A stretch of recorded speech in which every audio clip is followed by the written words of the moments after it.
সুপ্রিয় দর্শক আসসালামু আলাইকুম, ওয়েলকাম টু মাই চ্যানেল। কেমন আছেন সবাই? আশা করি সবাই ভালো আছেন। যে যেখানে আছেন সুস্থ আছেন, নিরাপদে আছেন। যে যেখান থেকে ভিডিওটি দেখতেছেন শুরুতে একটা লাইক দিয়ে ফুল ভিডিওটি দেখার অনুরোধ রইল। আজকে আপনাদের সাথে শেয়ার করব কক্সবাজারের লইট্টা মাছ রান্নার রেসিপি A to Z। লইট্টা মাছ খুব নরম মাছ, রান্না করার সময় খুব সতর্কভাবে রান্না করতে হয়, নয়তোবা মাছটা একবারে ভেঙে যায়। তাই আলতো হাতে রান্না করতে হয়। তো প্রথমে এখানে আমি লইট্টা মাছ নিয়ে নিলাম কেটে, আর এখানে 2 পিস করে নিয়েছি। লইট্টা মাছগুলো মিডিয়াম সাইজের, একবারে বেশি বড় না, একবারে ছোটও না। মাছগুলো কেটে নিয়েছি। এখন আমি দিয়ে দিব লবণ, আর দিয়ে দিব এখানে অর্ধেক লেবুর রস আর লবণ মিলে আমি ভালোভাবে মেখে নিব। সামুদ্রিক মাছের মধ্যে একটা বাজে স্মেল আছে, ওই স্মেলটা লেবু ব্যবহার করলে ওই স্মেলটা চলে যায়। তাই আমি লেবু আর লবণ মেখে 5 মিনিটের মতো রেখে দিও। 5 থেকে 10 মিনিটের মতো রেখে দিলে মাছের থেকে একটা ময়লা পানি বের হবে। পানিটা বের হলে ওই ভালোভাবে আবারও ধুয়ে পরিষ্কার করে পানিটা ঝরিয়ে নিব। দেখুন কেমন ঘোলা ঘোলা পানি বের হয়েছে।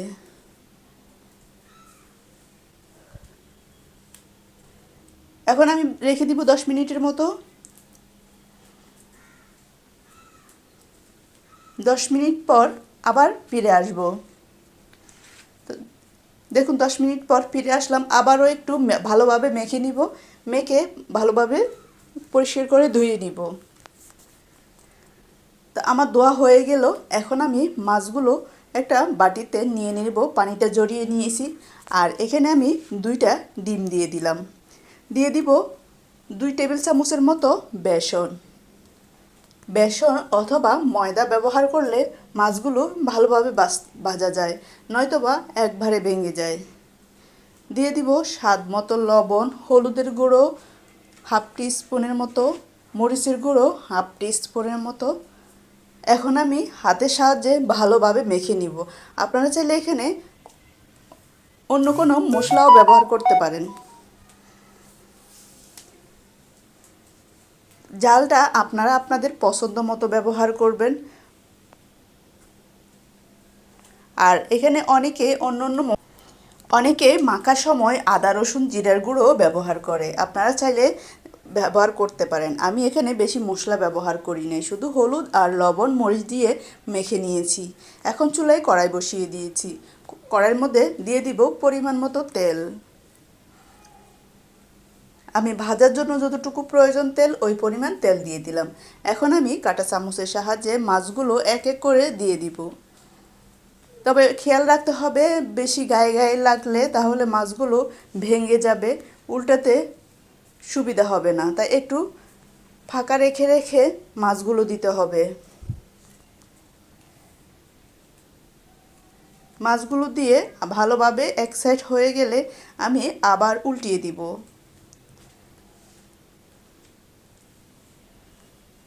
আমরা যেভাবে বেগুনি আলু চপ ভেজে নিই, ওইভাবে ভালোভাবে মাছগুলো ভাজতে হবে। আর যখন আবার উল্টানোর সময় আবারও একটু আলতোভাবে উল্টাতে হবে, নয়তোবা মাছগুলো ভেঙে যাওয়ার সম্ভাবনা আছে। তাই আলতোভাবে উল্টিয়ে পাল্টিয়ে ভালোভাবে ভেজে নিতে হবে। তো আমার এক সাইড হয়ে গেল, এখন 2 সাইডে আমার ভাজা হয়ে গেল। দেখুন কতটা সুন্দর হয়েছে। এখন আমি এক এক করে সবগুলো মাছ নামিয়ে নিলাম। দেখুন কতটা সুন্দর এবং মচমচা হয়েছে। এখন আমি ওই তেলের মধ্যে দিয়ে দিব 1 কাপ পরিমাণ পেঁয়াজ কুচি। এখানে পেঁয়াজটা যতটুকু আপনার প্রয়োজন ওই পরিমাণ ব্যবহার করবেন। আমি এখানে দিয়ে দিলাম 1 কাপ পরিমাণ পেঁয়াজ কুচি।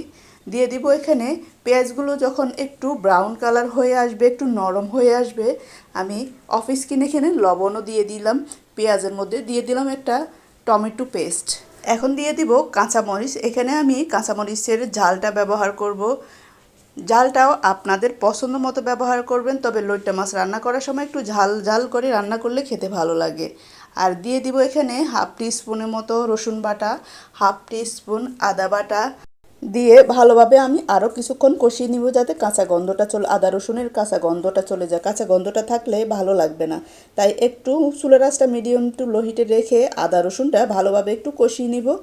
এরপর দিয়ে দিব হলুদের গুঁড়ো হাফ টি স্পুন, মরিচের গুঁড়ো হাফ টি স্পুন। এখানে মরিচের গুঁড়োটা আপনারা পছন্দ মতো ব্যবহার করবেন, যেহেতু কাঁচা মরিচের ঝাল ব্যবহার করেছি ওই পরিমাণ মেপে তারপরে মরিচের গুঁড়োটা ব্যবহার করতে হবে।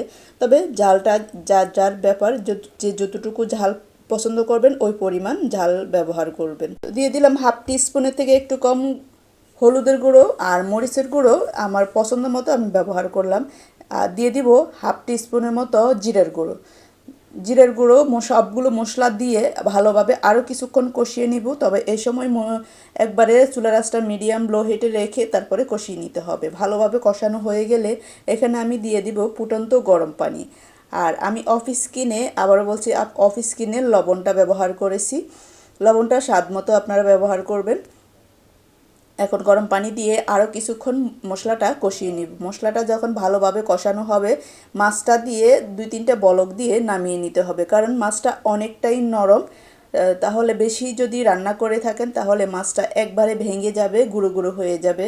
এই লইট্টা মাছটা অনেক নরম, তবে আমরা সব সময় এই লইট্টা মাছটা হাতের কাছে পাই না, যখন পাই হয়তো বা কিনে নিয়ে এসে। তবে আমি ফার্স্ট টাইমের মতো রান্না করতেছি, তবে খেতে কিন্তু অসম্ভব মজার হয়েছে লইট্টা মাছ রান্না। শুটকি অনেকবার খেয়েছি, কিন্তু মাছ কখনো খাইনি, তবে আজকে ফার্স্ট রান্না করেছি, খুব মজার হয়েছে। তো ভালোভাবে কষানো হয়ে গেলে এখন মাছগুলো এক এক করে দিয়ে দিব। মাছগুলো দিয়ে নেড়ে চেড়ে ঢাকনা দিয়ে অপেক্ষা করব 2 মিনিটের মতো। 2 মিনিট পর আমি আবারও একটু নেড়ে চেড়ে দিয়ে আবারও 2 মিনিট থেকে 3 মিনিটের মতো রান্না করব।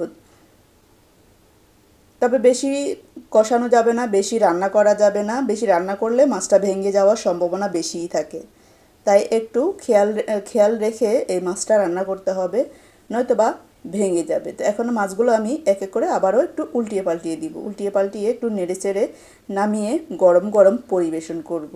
তো খেতে কিন্তু অনেক মজার। সামুদ্রিক মাছ শরীরের জন্য খুব উপকারী, আর খেতেও কিন্তু অসম্ভব মজার। তো হয়ে গেল আমার মজাদার রেসিপি লইট্টা মাছ রান্না। এখন গরম গরম পরিবেশন করব।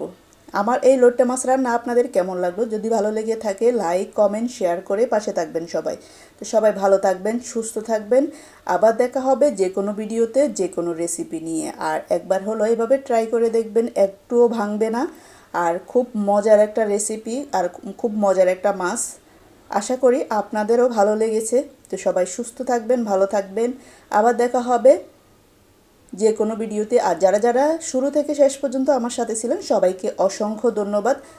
ভিডিওটি আজকের মতো বিদায়। আল্লাহ হাফেজ, আসসালামু আলাইকুম। আবার দেখা হবে যে কোনো ভিডিওতে।